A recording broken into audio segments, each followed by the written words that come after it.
What's up, everybody, and welcome back to another video from Pink Tourmaline. And today we're going to be covering Eric Dubay and his book called Spiritual Stockholm Syndrome. Very, very interesting. Somebody, I think in the comments or via email, I can't remember which, told me I should check this guy out and check out this book. Well, I found I believe an audiobook version of it on YouTube, and I've gotten through little over half of it, and I just like selected a bunch of really powerful excerpts that I want to share with you guys, because what I think is interesting is there's chunks of it that I didn't include, which were about Gnosticism and the CAPTORs. I just didn't want this video to be about those portions particularly, maybe, and also about the Tibetan Book of the Dead, which I've made videos about as well. It's more about the the way that he identifies the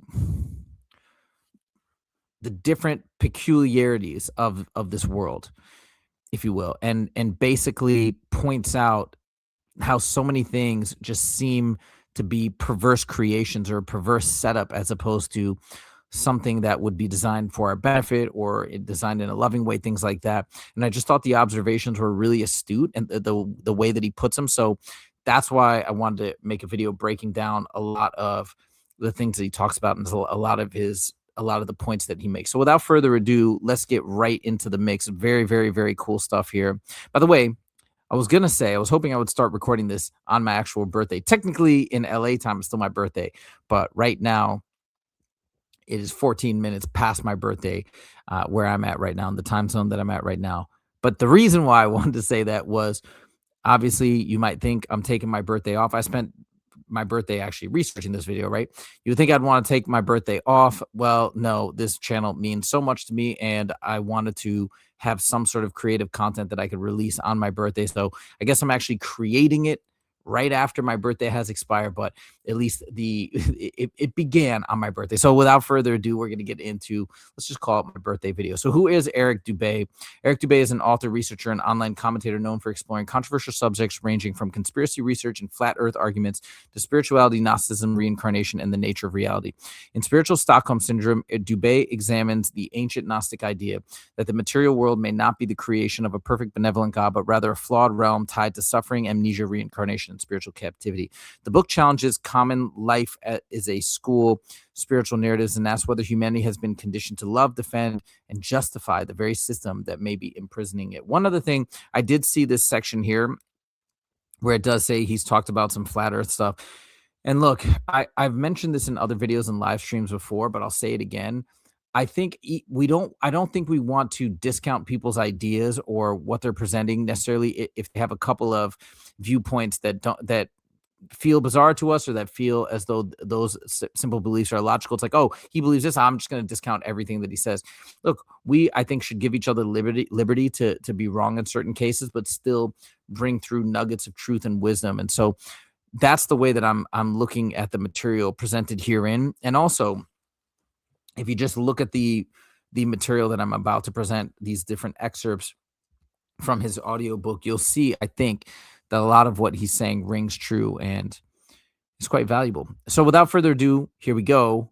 First thing, why is the world like this? Meaning the world that we live in, all the things that we know are inherent. Why is it like this? Well, here is Eric's answer. Why does everything exist in a predatory, hierarchical food chain where life feeds upon life and must constantly kill to survive? Why do we have no memory of anything before our births into this realm? And why are we never given a clear and unarguable history, explanation, instructions, or purpose for our existence here? Why would a perfect, loving, and benevolent God create such a horrific, malevolent, and confusing reality as this?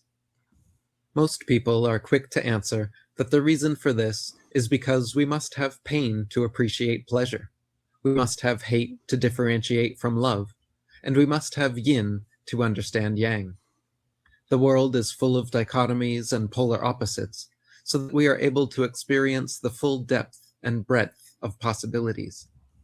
While I agree that some level of negativity is necessary to differentiate, appreciate, and balance with positivity, I would argue that this reality is unfairly skewed towards the negative. For example, consider the most pleasurable worldly experience you can imagine, whether that be the most delicious, delectable feast, an exciting, fun-filled adventure, or a tantalizing, lustful fantasy.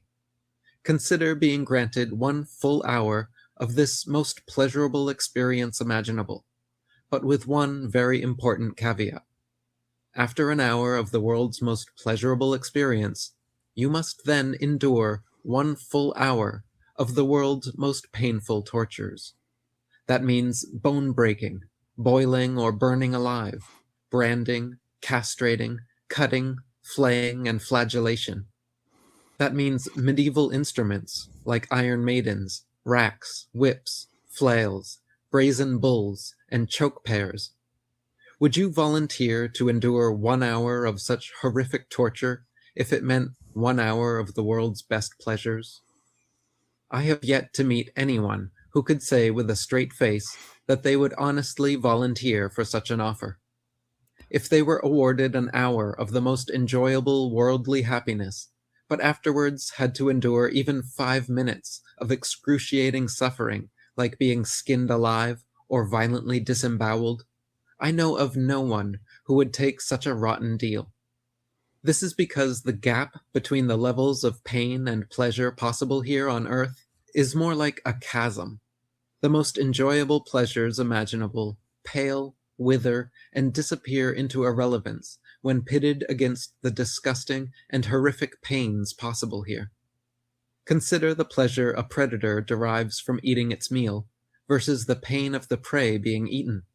The overwhelmingly negative experience of the prey far outweighs the level of pleasure experienced by the predator.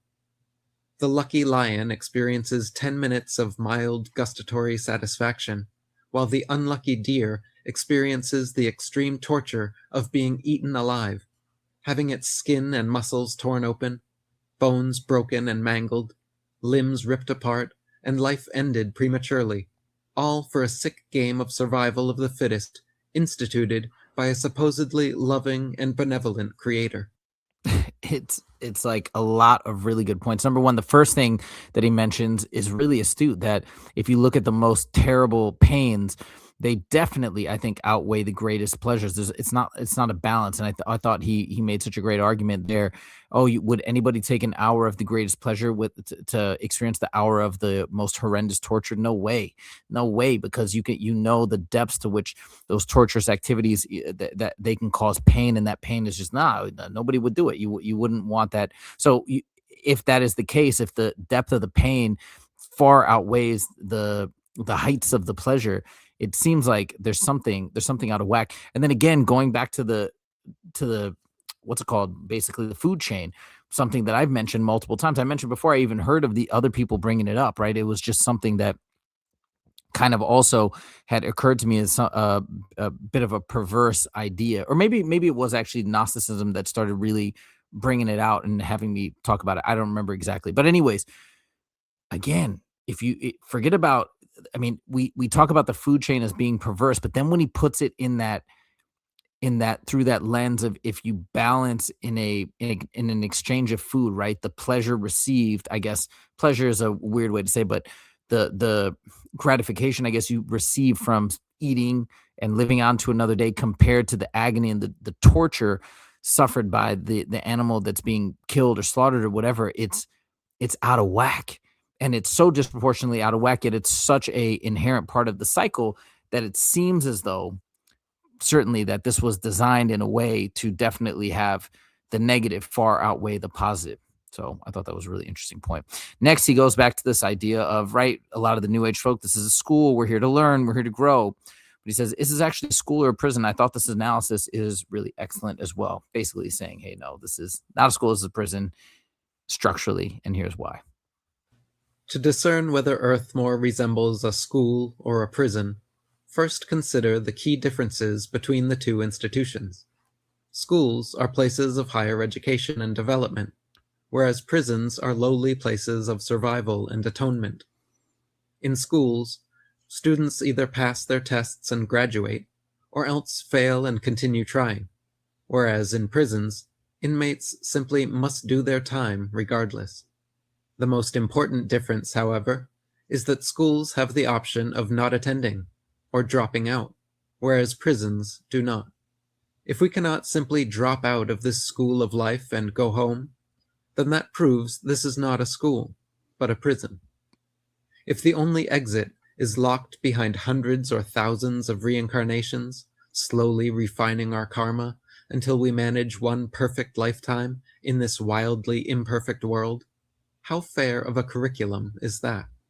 Furthermore, if the universe is meant to be a university, and we are all simply here to learn, grow, and develop spiritually through multiple lives, why are we born a blank slate, with our memories completely erased every incarnation?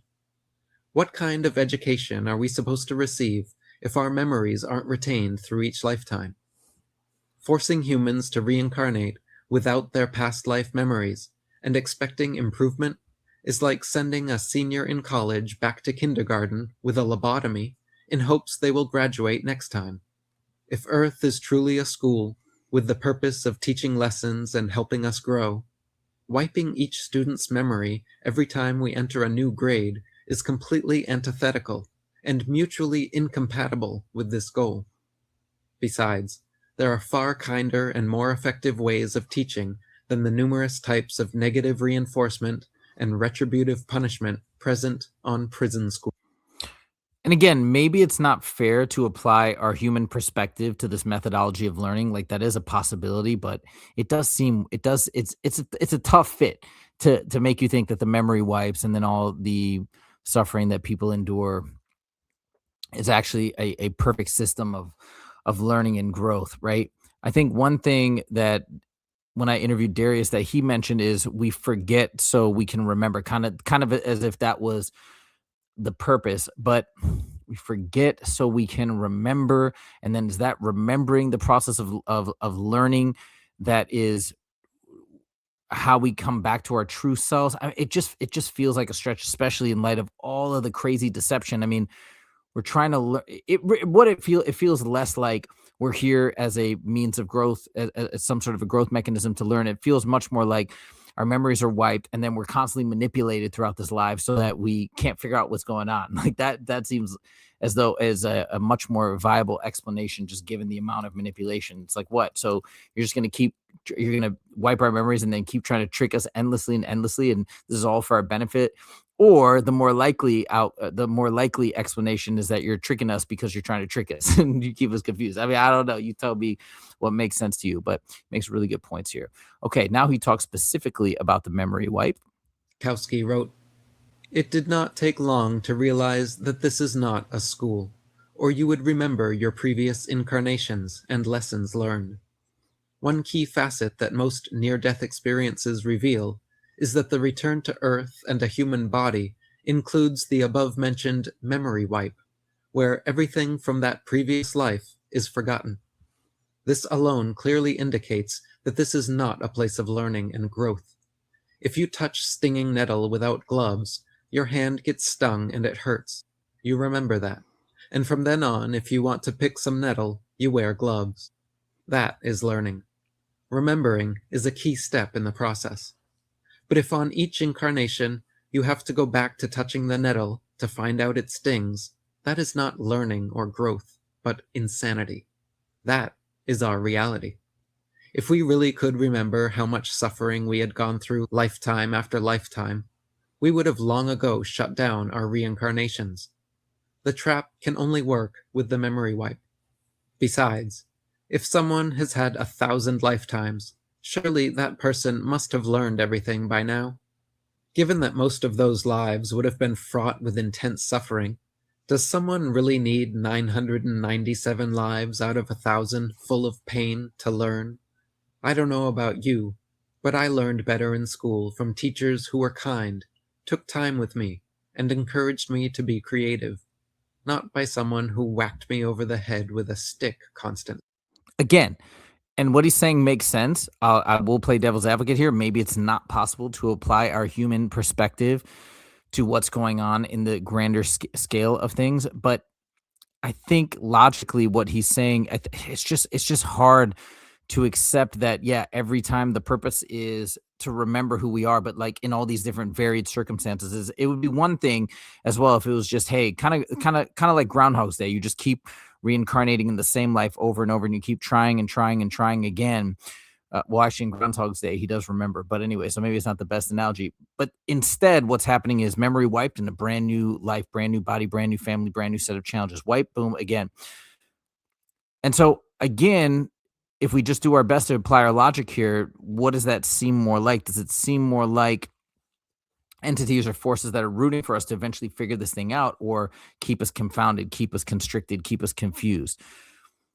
Plus the memory wipe. I mean, that's what appears to be the case as you continuously have your memory wiped after each incarnation. The point is to keep you stuck, not keep you evolving. Unless there's some explanation that you would say, well, you're actually learning, but on a different level. It's not about conscious learning or something. There's some other type of deep spiritual learning that's taking place. But I don't know. That's a stretch. I haven't really heard anybody mention that. But if you have something to add on that front, let me know in the comments. Now, this is trippy. But I think I can answer this because I always want to believe. I don't know if that's the right way to say, but I feel deep down somewhere that we do ultimately have authority and sovereignty and free will. But he kind of questions the idea of free will here. So I want to include it because it's very interesting. But it's more about questioning the existence of free will within this reality and within this framework. And I think you can explain what he's about to say here effectively, that he doesn't believe we have true free will. You can explain it by saying that we've potentially agreed to give up a certain amount of free will by entering into this realm prior to being incarnated. So that's the only way it can have the appearance of not having free will, is because you've agreed via free will to relinquish some of your free will in a particular existence. But I digress. Let's hear what he has to say. So where within such self-destructive choices determined by God do us created, subjective beings living in this world have free will? Do I have the free will to stop lions from eating gazelles? Do I have the free will to end famines and pestilence? Do any of us have the free will to end the constant cycle of suffering here? How free are we really in the choices we make? Am I free to eat razor blades or drink gallons of bleach? I could attempt to do such things, but I'm certainly not free to do them in the sense of having no consequences, or even tolerable consequences. Am I free to flap my arms and fly to the moon, or breathe while swimming underwater? Of course not. The Creator has already determined the range of choices available, allowing us only a limited list of options for any given situation. For example, I may use my free will to jump off a cliff, but no matter how fast I flap my arms, no matter how hard I pray, and no matter how much self-belief or positive thinking I manifest, will stop me from smashing into the ground below. I cannot will myself to fly. I cannot will another person to love me, and I cannot will away suffering, aging, or death. So where and when do we actually exercise this elusive entity known as free will? When I woke up and dressed myself this morning, was that an act of free will? My clothing choices were constrained by my body type, income, climate, material, trends, and what items were actually in my closet. I could choose not to wear clothes, but that would start a whole other chain of events beyond my free will, where I might catch pneumonia, my neighbors might think I'm crazy, the police might arrest me for indecent exposure, and I might spend the night locked in a steel cage, all for attempting to exercise my supposed free will. There are far more determined choices already made for us than the actual free choices we have to make for ourselves, regardless of how much we will them to be otherwise. When you consider the limitations of our physiology, physical laws, societal norms, personality types, character flaws, strengths, weaknesses, the will of others, and a host of other factors, the term free will reveals itself to be a complete misnomer. When carefully considered, the concept becomes so nuanced that it disappears into a sea of determinism. In ultimate terms, the only being who could truly have free will is God. Since God is the objective, omnipotent, omniscient, omnipresent creator, God has no subjective limitations, boundaries, dependencies, or competing wills to contend with. God created our physiology, the physical world, and the laws that govern it. God determined every aspect of our being, every cell, every organ, from our eyes to our toes, to our minds, egos, and emotions. Every twinge of sadness and every pang of hunger was designed to feel that way and to elicit certain reactions. We may attempt to use our freedom or exercise our will within those constraints, but it's analogous to fish swimming upstream a never-ending river. How can an objective creator being's omnipotence meaningfully coexist with subjective created beings' free will? If everything we see, hear, taste, touch, feel, and think was intentionally created to be that way by an all-powerful entity, how can we claim any thought-based decision, sense-based reaction, or emotion-based preference as our own? Think of it this way. How much free will do characters have in a dream? When you're dreaming, how much agency does each individual character in your dream have when making decisions? The dreamer is the sole arbiter of all decisions made in the dream. Dream characters have no autonomy whatsoever apart from the dreamer, because the dreamer is the omnipotent, omniscient, omnipresent creator of all dream characters and the entire dream world.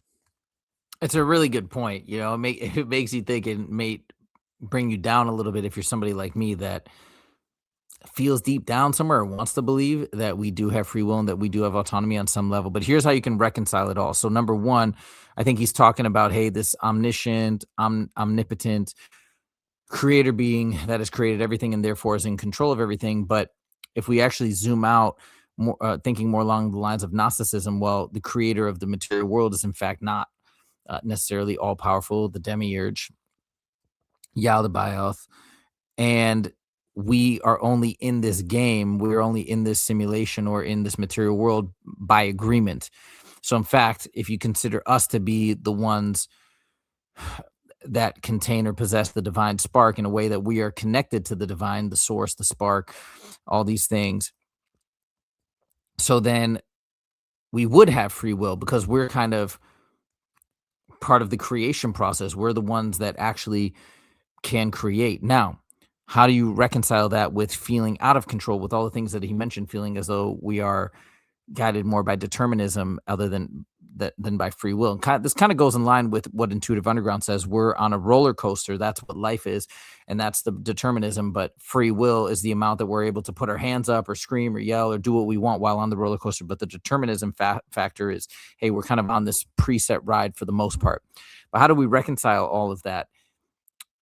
Well, I think that perhaps, at least my thought process or theory as of now, would be that we have, via free will, relinquished our free will via manipulation or otherwise to enter into this simulation. So it feels like we're powerless. It feels like, and maybe that's again part of the trap, part of the system being manipulated into doing that so we feel less powerful.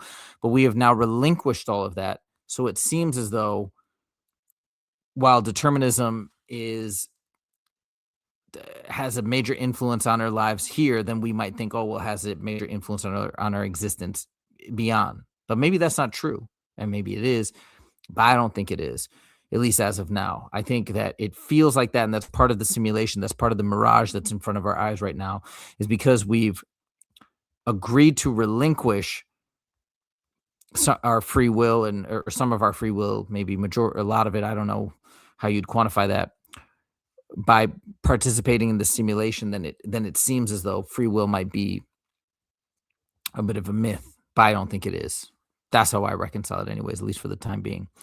Now we get into the idea of Stockholm Syndrome. If you're unfamiliar with this term, Stockholm Syndrome is, of course, if you've been taken hostage by, let's say, a bunch of criminals, and after several hours or several days of being held hostage, all of a sudden it goes from, I want to get away from these guys, to you start identifying with them, and then you start kind of caring for them, and then you start defending the people that are actually holding you captive. And so that's kind of, I think, the whole premise behind this documentary, the title of this documentary or book or whatever exactly it is that you start to get so enamored by your captors that you start saying, no, I want to be I want to be in this prison. I want to be held hostage. Actually, these guys are doing the right thing. And you start actually being a part of the prison system itself. You start erecting your own bars and say, no, I'm good here. These guys are right. Even as perverse as they may seem, but that might seem. But anyways, here we go. This is the idea of spiritual Stockholm syndrome. The only way to temporarily avoid the effects of these new negative systems is through the introduction of another, consumption. In order to extend their lives, to escape the pain of disease and deterioration, and to momentarily end the suffering of their insatiable hunger, all living beings in creation must now kill and eat the life out of other living beings simply to survive. The entirety of existence becomes inherently predatory and selfish, where it was once peaceful and compassionate. Next, imagine adding even more horrors to your new creation. Imagine populating it with a variety of blood-sucking, life-destroying parasites like leeches, lice, ticks, and fleas, to attach themselves to your cute, cuddly creations, causing them immense pain and suffering as they leech the life from them. Imagine creating cold, calculating carnivores to stalk and slay your innocent, defenseless herbivores. Imagine adding a multitude of new natural disasters to constantly concern and kill your creations, from famines and floods, to tornadoes and tsunamis, to devastating earthquakes and volcanic eruptions. Imagine introducing scarcity, depravity, degeneracy, degradation, pollution, pestilence, and pain into a realm that need not have any such things. Then imagine looking down on those you created, watching them suffering from sickness, dying from diseases, generation upon generation of people pleading on their knees, praying for God to save them from their plight. They are praying to the same God who created their plight and asking to save them from it. The same God they are praying to for help is the one who caused them to need to pray for help. The same God that cured their cancer is the one who gave them cancer in the first place. If you truly loved and wanted the best for your creations, is this how our world would be set up? What kind of bias, bipolar, spiritual Stockholm syndrome possesses people to see this scenario as sane? Howdy Mikowski wrote, "No one is asking who is the director of this force of destiny, and who is the beneficiary of this setup. I have come to see that it is not a benevolent force, as religion, New Age, Advaita, or shamanism all suggest, but a malevolent force, like the CAPTORs and Gnostics suggest." It's such an interesting point when you think about it, when all these negative things are happening. And especially for folks, it's one thing if you're into materialism or you just think, hey, things have evolved and we sort of there's no creator spark or anything along those lines that's at play here. So that's one thing. And you just say, all right, well, things have come to existence via just this constant battle of evolution, this progression of evolution, natural selection as the mechanism. You'd say, okay, that would explain away a lot of the ticks, the fleas, the different pieces like that. Okay, that's one side. But if you are buying into this idea that there was a creator or a divinity behind everything that exists, and it's funny because you're then saying, well, you kind of have to accept that creator also created all the positive and all the negative, including whatever. I mean, if it's created everything, right? That just inherently means the good and the bad. And then you start praying to this entity that has built this entire construct, asking for help. And I think that's what he's getting back to. It's a very, very interesting way to put it. Spiritual Stockholm syndrome. You're now praying to the entity that has purportedly set up this disastrous realm, I think, for our consciousness. And so you are indeed then now treating the one who I guess you could say has imprisoned you as your savior. It's a bizarre twist of fate. Again, this all hinges on how you interpret the world and how you interpret what he's saying and whatnot. But yeah, it's a really trippy way to think about it. Yeah, but just go back and think about this a little bit more. I think it's a really good point. This idea of just forget about all the, and he's not even getting into all the madness and insanity and craziness that plagues humanity right now, but even before right now, which is the wars and the nonsense and the trafficking and the drugs and all this garbage. He's not even talking about that. He's just talking about the basic existence on this planet and how it's hardwired, how it's set up, how it's programmed. I think we've all thought about this at different points. We're a bit disconnected from it because we just go to a grocery store and we just grab meat or items that we want and we just take them home and cook them and eat them, and it just feels great, right? You don't have to think about all the negative things that are happening behind the scenes to deliver that to you. But ultimately, if you just, we live in a bit of a fairy tale land from that perspective. But if you just think about what's really happening, you'll see it's just the way it's set up it just feels like it's set up to engineered for suffering. All right. This section, he talks about life reviews. I thought this was pretty interesting. Talked about life reviews many times on this channel. And I used to think that they were, hey, this is the way we learn. This is the part where you can think about your life, grow from it, choose your next life. It's beautiful. When I was all in the new agey stuff. And then obviously David Icke broke it apart and said, no, these are pure manipulations because of if you take it in combination with the memory wipes, like you're not getting anything out of it. You're doing it and it's a guilt trip and you go back and then you're back to tabula rasa. So where's the progression? Where's the growth? But I just thought this section was interesting. He talks about life reviews here as well. Check this out.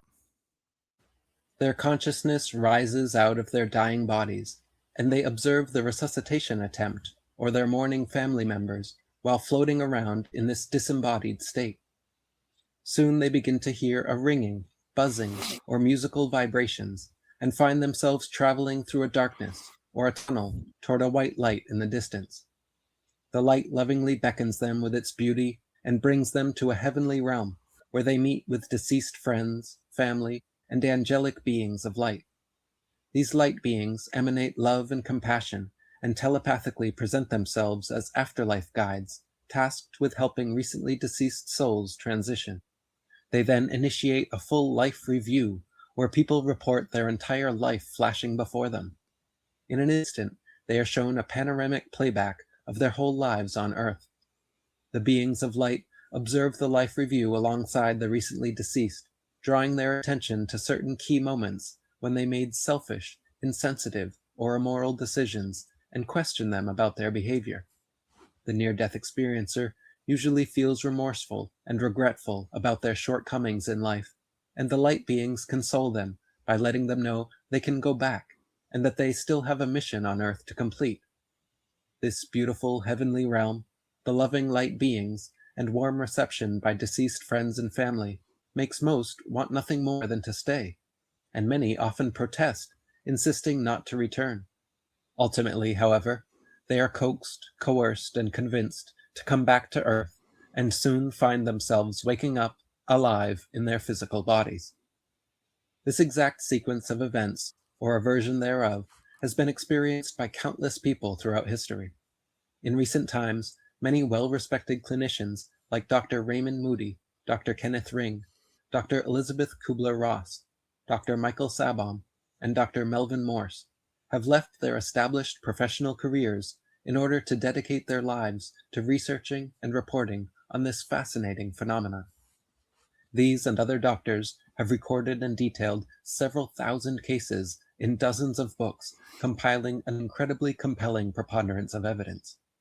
These modern near-death experiences also mirror many facets of the ancient Egyptian and Tibetan books of the dead, such as the existence of a bardo body that survives physical death, meetings with luminous beings and deceased relatives, and an intensive life review judgment scene.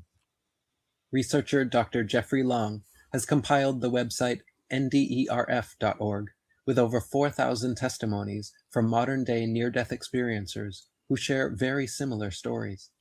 When compared for commonalities and contrasted for inconsistencies, a disturbing common thread that crops up repeatedly is deception and manipulation by the light and light beings. For example, nearly 95% of near-death experiencers insinuate that they are pulled or drawn to the light in an irresistible manner, like by magnet, as though they have little choice in the matter. The Life Review judgment scene features God or another authoritarian luminous being who points out specific instances of regrettable, inconsiderate, or shameful behavior engaged in during their lifetimes, then uses those negative events and emotions to convince the recently deceased to return to Earth. Most are manipulated to believe they have some ambiguous mission to complete and willingly return after the life review. But many others are not so easily deceived, and when they refuse to return to Earth, find themselves forcibly sent back to their physical bodies against their will. See, that's the part that's pretty wild.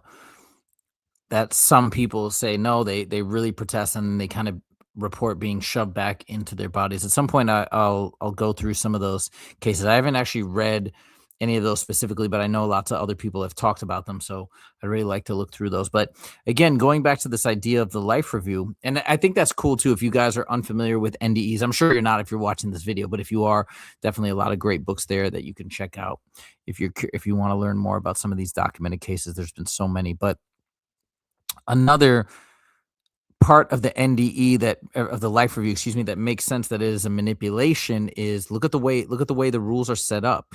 We are set up in a world where we have to consume and destroy, as I've mentioned many times, on a daily basis or approximately daily basis. I guess you could go multiple days without food, but that's just built into the system and the structure of this existence. So it's kind of like there's really no way around having something that can be brought up that can make you feel sad, like just something that you've consumed at some point or stepped on at some point. They can just show you that and say, feel what that entity felt when it was crushed or destroyed or consumed.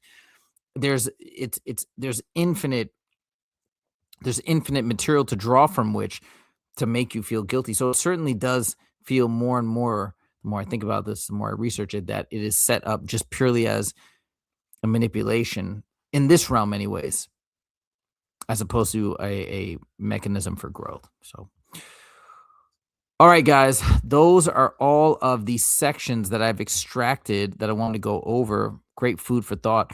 Let me know your thoughts in the comments. What you think of this video, of this documentary thus far. I'm going to do the second half later in the week, and we'll get through everything, and hopefully we'll extract some more good nuggets. But yeah, obviously some of this stuff is stuff that I've covered in various formats in different videos, but I thought just the way that it was laid out here was particularly powerful. So hopefully you enjoyed it as well. Let me know your thoughts in the comments. Thank you guys so much for joining. We'll see you in the next video. Take it easy.